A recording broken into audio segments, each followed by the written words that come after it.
আমি প্রথমে যে নামটার কথা বলতে চাই উনি হচ্ছেন মইদুল হাসান। আপনারা সবাই নিশ্চয়ই মূলধারা ৭১ বইটা পড়েছেন। মূলধারা ৭১-এর যিনি লেখক মইদুল হাসান, তাকে ২১শে পদক ২০২৫-এ ভূষিত করা হয়েছে। এটা হচ্ছে গবেষণা শাখায় মইদুল হাসান। এরপরে যে নামটা আমি ঘোষণা করতে চাই শহীদুল জহির। আমরা সবাই জানি যে হুমায়ূন আহমেদ পরবর্তী সময়ে সম্পূর্ণ নতুন এবং নিজস্ব স্বর নিয়ে আসেন উনি সাহিত্যে। ভাষা ও সাহিত্য অবদানের জন্য ২০২৫-এর ২১শে পদকে ভূষিত হয়েছেন শহীদুল জহির। এটি মরণোত্তর পুরস্কার। এরপরে ১২ নম্বর হেলাল হাফিজ। আমাদের দুর্ভাগ্য যে উনি জীবিত থাকা অবস্থায় বাংলাদেশ তাকে সম্মানিত করতে পারেনি, কিন্তু আমরা মনে করি better late than never. So এই বছরের ভাষা ও সাহিত্যে হেলাল হাফিজ মরণোত্তর ২১শে পদক ২০২৫-এ ভূষিত হয়েছেন। এরপরে যে নামটি আমরা বলবো এটি হচ্ছে সমাজসেবা শাখায় মোহাম্মদ ইউসুফ চৌধুরী। উনি চট্টগ্রামের একজন বিশিষ্ট সমাজসেবক। ওনাকে সমাজসেবা শাখায় মরণোত্তর পুরস্কারের জন্য ভূষিত করা হয়েছে। এরপরে যে ১০ নম্বর যে নামটি আমরা ঘোষণা করব সেটি এক্সেপশনাল। এটা অনেকটা কি বলে সাধারণ রীতির একটু বাইরে গিয়ে আমরা র্যাডিক্যাল হওয়ার চেষ্টা করেছি এবং আমরা মনে করেছি যে এটা এই সরকারের পক্ষেই এই র্যাডিক্যাল হওয়াটা সম্ভব। সেটা হচ্ছে যে অভ্রর জনক মেহেদী হাসান খানকে বিজ্ঞান ও প্রযুক্তির জন্য ২১শে পদক ২০২৫-এ ভূষিত করা হয়েছে এবং আমাদের সরকার এবং রাষ্ট্র, আমি মনে করি যে আমরা মেহেদী হাসান খানের কাছে কৃতজ্ঞ থাকা উচিত তার অবদানের জন্য। এরপরে ৯ নম্বর হচ্ছে শিক্ষায় ডক্টর নিয়াজ জামান। আপনারা জানেন যে উনি বিশিষ্ট অধ্যাপক, লেখক এবং গবেষক। তাকে ভূষিত করা হয়েছে ২১শে পদক ২০২৫-এ শিক্ষা ক্যাটাগরিতে। এরপরে যে নামটি আমি বলতে চাই সেটা হচ্ছে ডক্টর শহীদুল আলম।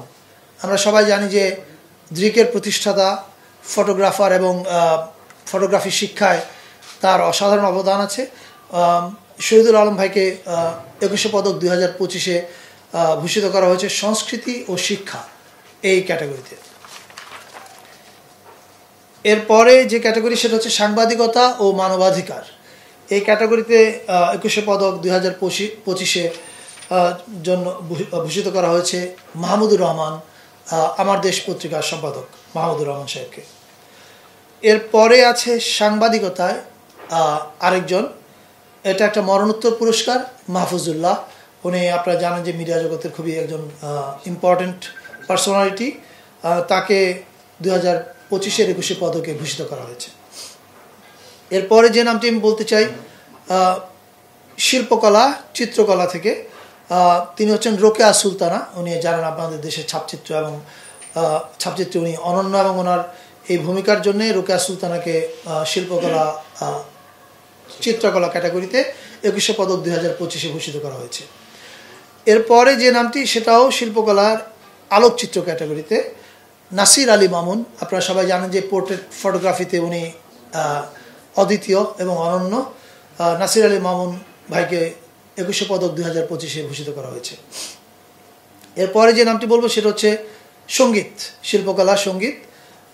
এখানে বিশিষ্ট নজরুল সঙ্গীত শিল্পী ফেরদৌস আরা, তাকে ২১শে পদক ২০২৫-এ ভূষিত করা হয়েছে।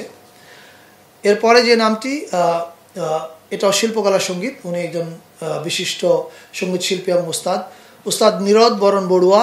এটি একটি মরণোত্তর পুরস্কার। এরপরে যে নামটি আমরা বলবো সেটা হচ্ছে শিল্পকলা চলচ্চিত্র। ওনার ছবির নাম বললে আপনারা সবাই জানবেন, ছুটির ঘণ্টা নামে এক অসাধারণ ছবি বানিয়েছিলেন এবং আরও অনেক ছবি বানিয়েছেন তিনি। আজিজুর রহমান, এটিও একটি মরণোত্তর পুরস্কার এবং এটার ক্ষেত্রে একই কথা বলতে চাই, ওনাকে অনেক আগেই ২১শে পদক বা রাষ্ট্রীয় সম্মান পাওয়ানো উচিত ছিল, কিন্তু যাই হোক, বেটার লেট দ্যান নেভার।